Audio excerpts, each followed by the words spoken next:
Excellent. Good morning, everybody. We're out at Awhitu this morning.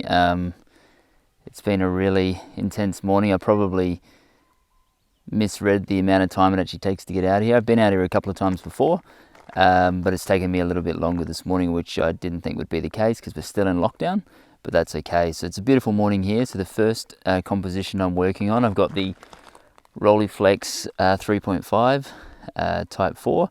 And the first composition, as you can see behind me there, we've just got this nice kind of bending river through the stream through the inlet there, leading out, and just a little bit of color in the sky as well. So it's not a bad composition. It could be a little bit better in terms of the color and the light, but I'm hoping some of these, low-hanging clouds start to lift, and then I'm going to get some nice directional light. So I've just taken this shot here, and then we'll move up the coast in just a bit, because I think the light's going to be a little bit better over there, and there's a nice kind of island formation.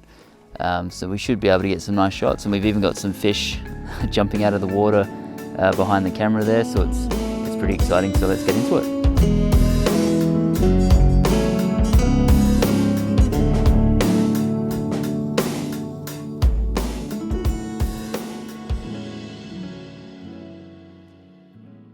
Okay, now I'm hoping you can actually see this behind me. There's actually just a nice little branch just sticking out of the water. So something that I'm really focused on, instead of just the big grand landscapes, is actually trying to focus in on some of that macro landscape, those little details within the landscape, instead of just those overall grandiose landscapes, I guess. So I found this little branch just sticking out of the water. So we're going to take off all the sky, just have the beach on the top, the branch coming through the scene, and then a whole lot of the reflected water with the clouds on the bottom there. So bit of an experiment for me, so we'll see how it goes. I'm shooting Pro 400H today, so obviously that's end of line now, so only a few rolls left, so let's hope that this turns out well and I'm not just wasting a frame. So let's see how we go.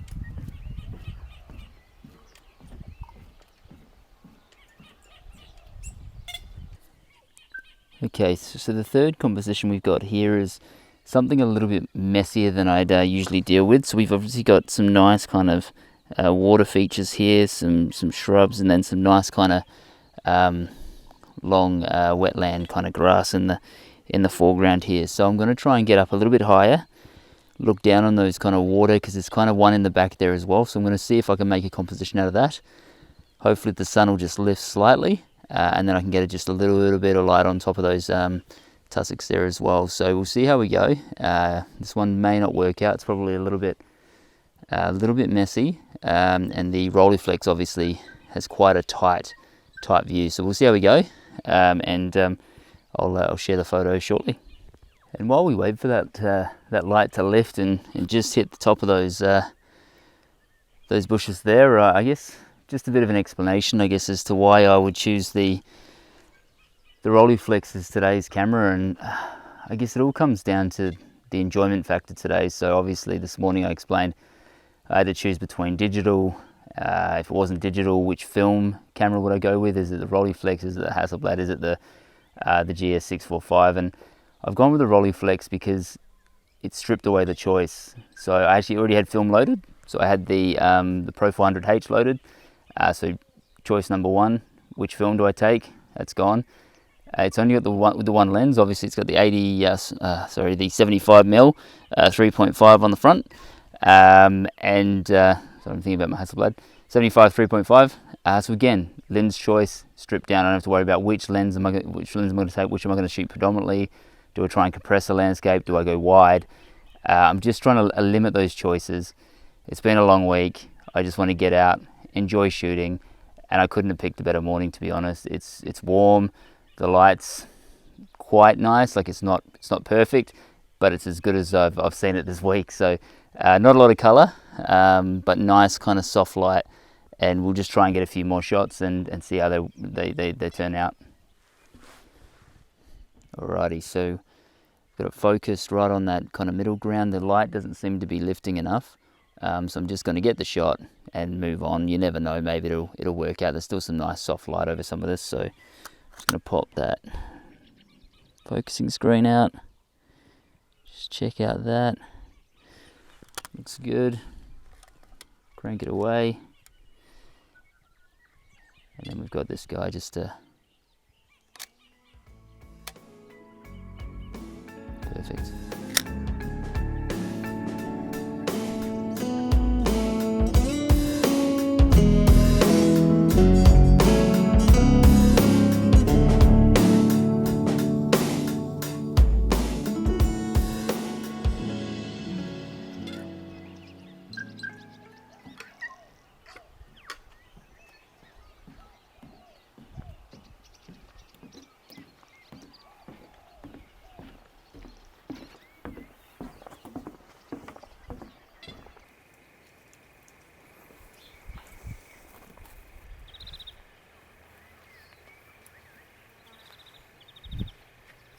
And I guess this is what I truly love about using the Rolleiflex. So if I was out here with my Hasselblad, my 4.5 cameras, my GFX 100, I find that I'm just really focused on those really big landscape, the big picture, trying to get everything in, telling that kind of wider story. Whereas when I use the Rollie, and I don't know whether it's just a mental thing, you know, it's used by a lot of portrait and documentary photographers, street photographers, I want to kind of zoom in on those kind of macro stories. So instead of looking at this landscape and trying to fit, you know, a whole lot in with a whole lot of wide angle lenses and whatnot, I've got this kind of just little pier or jetty or dock there, and that's really what I'm focused on. You've got these overarching trees kind of coming down, so it's really going to be a simple composition with that jetty leading in to the water, and then just overarching trees just kind of coming in from the top of the frame. So very simple, very clean. It's obviously going to be a square crop, which is quite easy to make it work. So again, this is kind of why I love it. And you might be starting to think, you know, is this really a review? But it's a review in the field. It's my thoughts on how this camera can be used, how it makes me feel when I'm out using it, and the benefits, again, maybe taking this out compared to a digital camera, or the 500 cm, or even the GS645 that we'll talk about later in the piece. And even more different than, you know, obviously using 4.5 cameras, which are another thing, and you know, something for another video entirely, or a series, to be honest. So we'll look at those later, but again, just something to kind of think about if you are looking at the Rolleiflex, or even if you've got one. Pick it up, get out there, because it does make you think, or it makes me think in a totally different way. You know, you get immersed in that that waist level viewfinder, and you just start to see in a different way.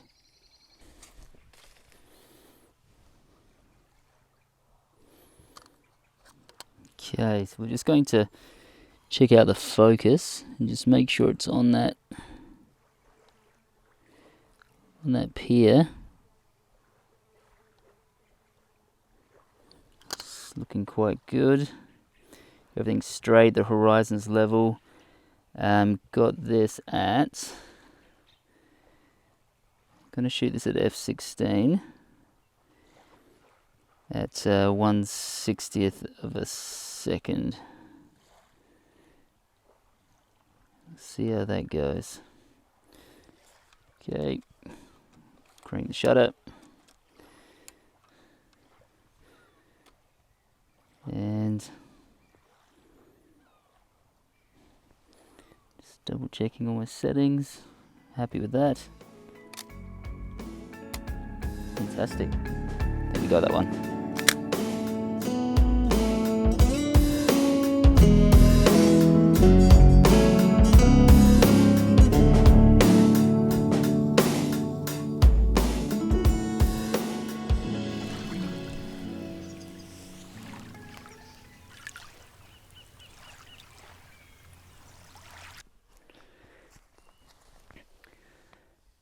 Now I'm in absolute shock because it's beginning to rain, and it's bright blue skies over here, but just coming over the back, is some really horrible looking clouds. So hey, who knows, it might bring some drama into the scene. But for now I've got my coat on the rollie, because I don't really want to put it away just yet because it's just sprinkling, so I'm hoping it just clears and goes away. But obviously I don't want to get the rollie wet. So yeah, one more composition just over to my left here, and then we'll probably head up this track and inland and just see what we've got over there. There's a nice old cottage and a few other shots that hopefully we can get before we head back to the city.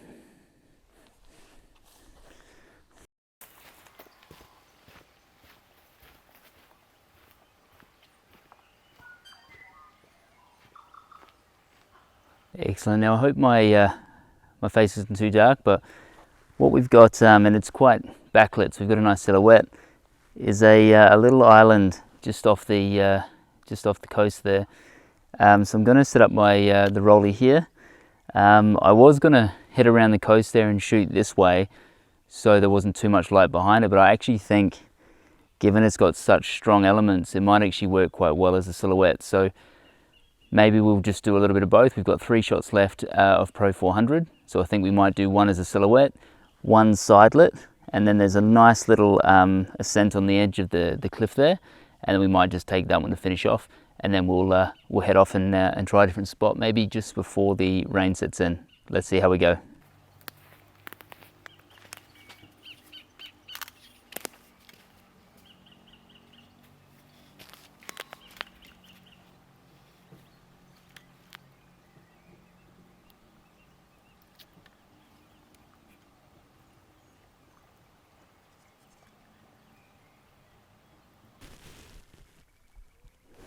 I'm just going to go with the classic center positions, so just compositions, so just having that little island off the coast straight into the center of shot. So we've got some nice symmetry as well, so the sun's just ducking behind those clouds, so I think it's a perfect time to get in and capture the moment.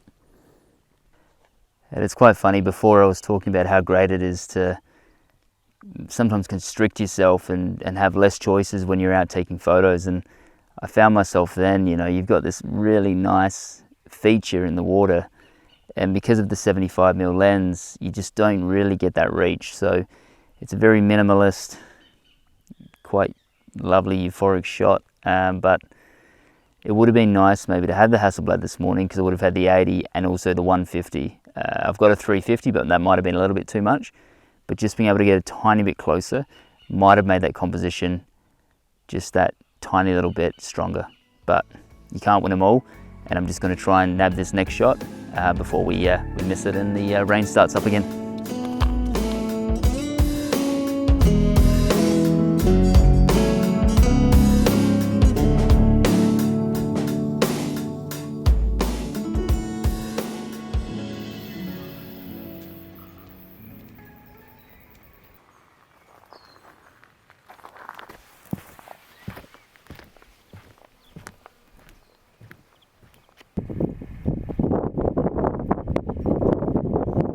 Alrighty, I found my last area for the day. The sun's starting to get a little bit too high in the sky, so we may get 1 or 2 shots here. I don't know if you can see this in the background, but somebody's made a little hut there. Hopefully it's just a couple of kids or a family kind of playing on the beach, and not, you know, this isn't the first scene of the Blair Witch Project, but you know, we'll soon find out. And yeah, it's a bit terrifying, but as you can see behind me here, and I'll just adjust that for you again, that same little island there in the background. I think we can get a little bit closer, and then just in there's some really nice moss covered rocks as well, so we're just gonna give that a go and see what we can do in those spaces, and hopefully we can get a couple more shots to finish off the day, head back home, grab some breakfast.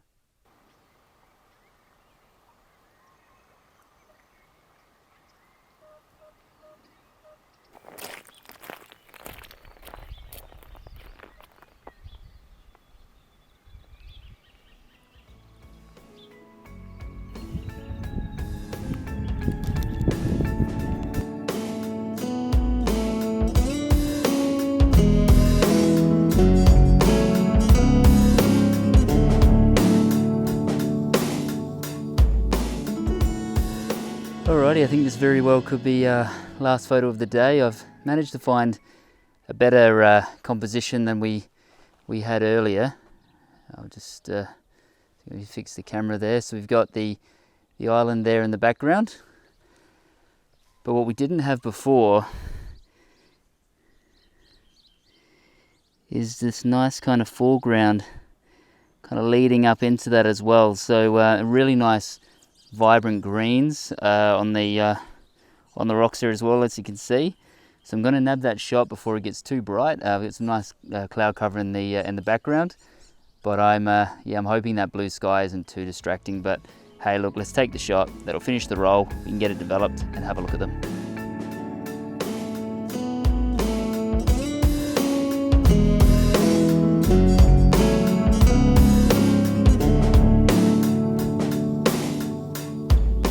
Great morning. Alrighty, well, we're all done. Managed to finish off the roll and now wind that off the spool. I'll get this down to the lab and we'll get that developed, and obviously as I'm going through the video I'll display those as they come up. But a great morning. You might be thinking this wasn't much of a review, but given I've been using some of these cameras I'm going to be talking about for such a long period of time, this one only a year, but most of them for the last 5 to 10 years. I do want to take my time. You know, we'll be using these over a multitude of different videos. We'll talk a little bit about them each video. But I hope you enjoyed today. I hope we end up with some amazing images. And look, if you did enjoy it, please like and subscribe. It's I'm still a new channel, and I appreciate all your support. So we'll see you next week. Thanks again.